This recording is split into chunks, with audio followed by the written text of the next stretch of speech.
So today I'm going to be sharing with you some of the books that I have in my Elvis Presley collection.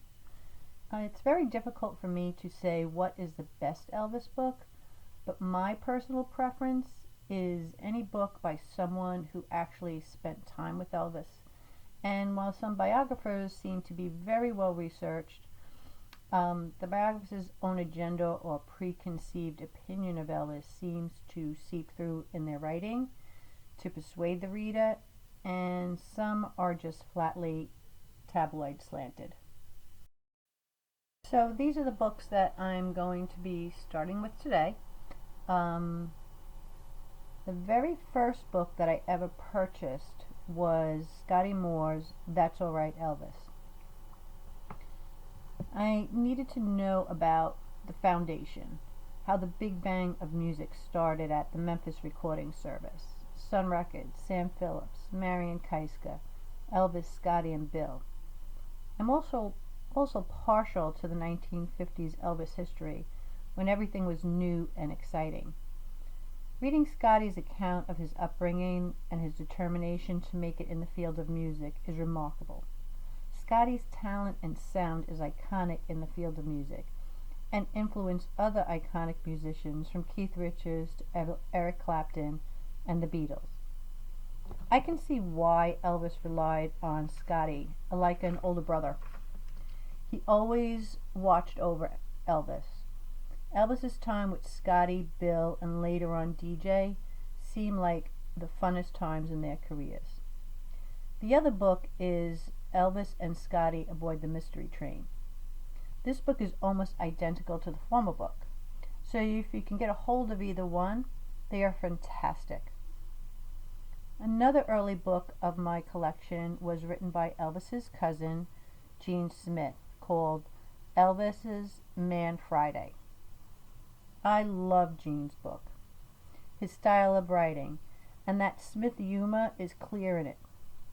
Gene writes about their upbringing in Tupelo, and because they were so close in age, they spent a lot of time playing together as youngins, and eventually Gene's family would move to Memphis, where Elvis and Gene as teens would double date and work together. Gene would eventually travel to Hollywood with Elvis, and this book is another fantastic one. The next book was written by Allison Adams, actor Nick Adams' daughter, after she discovered her father's manuscript decades later. This book gives insight into Elvis's personality and Southern hospitality back in the 1950s and early 60s. Nick wrote about his visit to Memphis and his time spent with Gladys and the Presleys, and the time when Nick's mother got to spend time with them also. It is a sweet and complimentary account of their friendship. This book is available on Amazon, and also visit the website AllisonAdams.com, and she has some further information and pictures regarding the book. This book is probably my top favorite. It was written by Arlene Cogan, called Elvis, This One's for You. It is acknowledged by Elvis's cousin Patsy Presley. Arlene was an Elvis fan club president in Chicago, and when she and Elvis met at a 1957 press conference, and Elvis said, "Come visit me in Memphis if you're ever there," she took him up on that offer. This book is a fantastic account of hanging out with Elvis and the gang at Graceland. Arlene was completely devoted to Elvis, and I would consider them good friends. She hung around with Heidi, Francis, and Darlene. She was there at the fairgrounds, the roller rink, movies, ice-capades. She knew Gladys, Vernon, Minnie Mae, Vester, Patsy, Travis, and Lorraine Smith, Billy, and Bobby.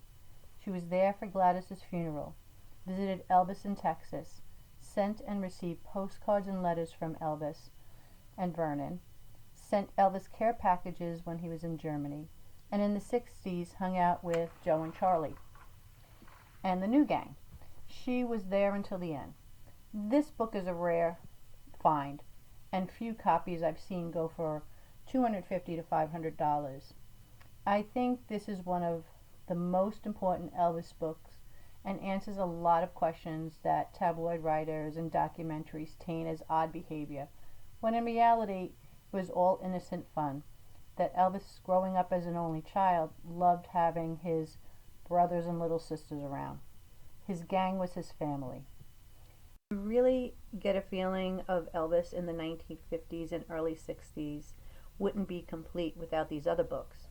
They fill in to get a clearer picture of Elvis in his 20s and his skyrocketing career, which will be featured in another video.